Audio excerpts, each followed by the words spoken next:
equação do segundo grau, voltamos a ter um sinal de igualdade, né? Só que agora a nossa incógnita aparece elevado, então, ao quadrado, né? Nós temos ainda dois casos agora, né? As completas e as incompletas. As completas tu pode resolver com Bhaskara ou com soma e produto, aquele recurso lá de tentar descobrir as raízes através da soma e do produto delas, né? Bom, e as incompletas existem dois casos. As incompletas, onde o C, aquele termo independente, aquele último númerozinho sozinho lá, ele é igual a zero, no caso você não vai ter ele, você pode resolver essa equação colocando o fator comum em evidência, que vai ser o x. Tá? Ou ainda um caso de incompleta, não tendo esse termo aqui do meio, no caso, coeficiente b sendo igual a zero. E aí não vai haver o x elevado a 1. Você vai ter o termo quadrático obrigatoriamente, porque o coeficiente a ele não pode ser igual a zero, diferente de zero. Caso ele fosse zero, não existiria esse primeiro termo, e aí não seria uma equação de segundo grau, né? E nesse caso, quando b é igual a zero, você pode resolver com operações inversas. Vamos ver aí um exemplo agora. E ainda não esquecendo, né, da solução, que você vai poder ter no máximo dois valores. Pode ser apenas um ou nenhum deles, né? E ainda, dependendo do teu universo, se você estiver tratando no universo dos reais, o teu conjunto de solução é uma coisa. Se a tua equação estivesse tratando do universo dos complexos, então tu pode considerar raízes imaginárias como soluções, né? E lembra que elas sempre são aos pares, né? Ela e a conjugada dela sempre será uma raiz de uma equação polinomial aí, certo? Sempre são os pares, né? Vamos ver um exemplo de cada uma das incompletas no primeiro? O primeiro caso é onde o c é igual a zero, né? Notem que aí no exemplo x² mais 5x igual a zero, o valor do a é 1, o valor do b é 5 e o valor do c é zero. Como nós não temos ele, o valor do c é zero. Nesse caso, o fator comum em evidência, e quem é o fator comum é o x, né? Colocando x em evidência, x que multiplica, x mais 5 igual a zero.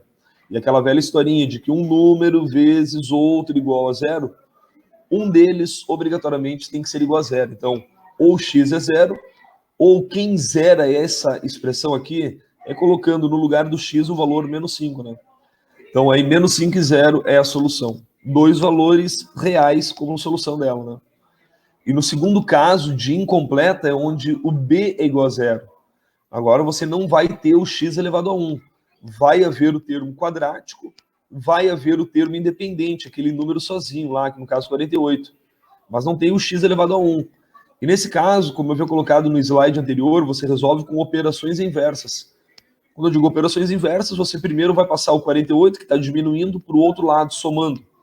Agora o 3, que está multiplicando, vai dividindo. Isso deu 16. Agora o 2 da potência vai como raiz, e não esqueça do mais e menos na frente da raiz. E aí x igual a mais ou menos 4. Solução, mais ou menos 4. Dois valores reais também. Tu percebeu que a sequência de operações a resolver foi primeiro soma e subtração, depois multiplicação e divisão, e por último potência e raiz, né? Para resolver uma equação, o caminho é o contrário de uma expressão numérica, né? Onde você deve primeiro resolver potência e raiz na ordem que aparece, depois multiplicações e divisões, e por último soma e subtração, numa expressão numérica, certo?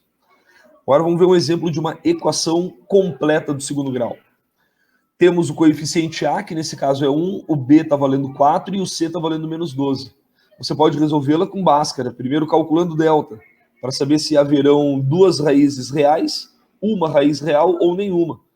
Como o delta aqui deu um valor positivo, 64, haverão então duas raízes reais, certo?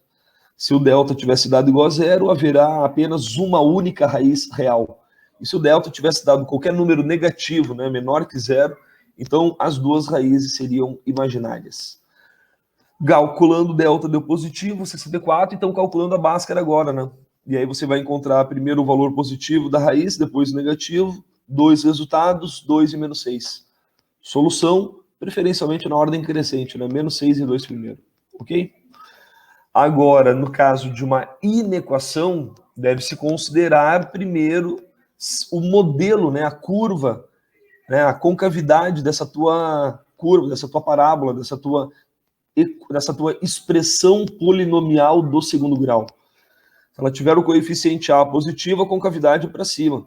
E aí, entre as raízes, ela será negativa e fora das raízes, positiva.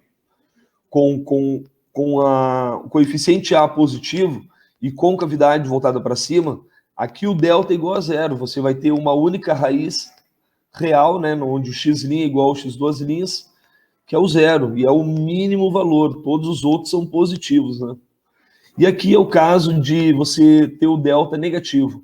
Aí com a concavidade para cima, por causa do A sendo positivo, né? Concavidade para cima, ela é positiva o tempo todo. No caso do A ser o número negativo, a concavidade para baixo, entre as raízes ela é positiva, fora das raízes ela é negativa, quando o delta é maior que zero aqui, né? Duas raízes reais distintas. Aqui, o delta é igual a zero, uma única raiz real. Só que o zero agora, diferente de antes, o zero não é o mínimo valor como antes, o zero agora é o máximo valor. Todos os outros são negativos, e o maior deles é o zero, né? E aqui o caso do delta ser negativo, toda a concavidade para baixo, quer dizer então que ela é negativa o tempo todo, né? Bom, vejamos um exemplo aí. Calculando o delta, deu positivo, são duas raízes reais distintas, que é o 4 e o 2. Como o A é positivo, então a concavidade voltada para cima. E aí, como nós queremos os valores menores ou iguais a zero, quer dizer, os não positivos, menor ou igual a zero, é negativo e igual a zero. Os negativos estão entre as raízes, entre o 2 e o 4, mas é menor ou igual a zero, então ela pode ser igual a zero também, no 2 e no 4. Ou seja, o teu intervalo, que agora é uma inequação, a tua solução é o intervalo entre o 2 e o 4. Qualquer número entre 2 e 4 ela é menor ou igual a zero. Notem que isso aqui não quer dizer negativo não, tá? Isso aqui quer dizer não positivo. Não positivo é o zero e os negativos, né? Ok. E aí a nossa solução não pode ser o intervalo, tem que ser então ou usando colchetes ou em notação de conjunto.